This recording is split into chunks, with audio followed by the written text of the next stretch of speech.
Bonsoir bandeko na ngai. Naye kosalela bino video oyo pona kokebisa bino na mwana mwasi oyo bozomona ye na kombo ya Kelly Joyce. Mwana mwasi oyo na kombo ya Kelly Joyce aza na misala mabe, aza na sirène.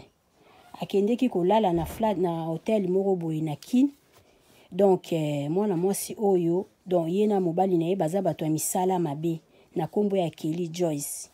Donc akei kuna kei na molimo na ye akopelisaka ba bougie ya ba rouge mikolo nyonso tu na flat bapelisaka ba bougie ya ba rouge ba bougie bakende kosambela ko evoke makambo na bango na flat. Mwana mwasi oyo na kombo ya Kelly Joyce azali mwana mwasi moko aza sirène. Aza sirène bokeba na ye et puis lisusu nini aza na maladie ya mabe ya sida.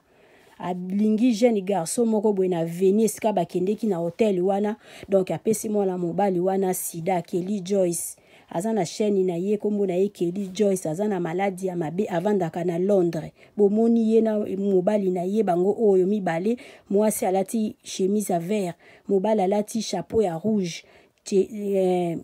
Soki Kelly Joyce oyo aza na molimo mabe, aza sirène akei na hotel wana na flat wana na Congo, alingi envoûter batu nyonso musala na ye kosambela nzambe na munoko, mais azosala makambo ya mabe. Bougie apelisaka toujours ba bougie ya rouge na katikati ya lupangu wana, ndenge bozomona ye asubaka na mbeto tia bima na flat wana abebisi matela wana na kosuba. Kelly Joyce bisuba.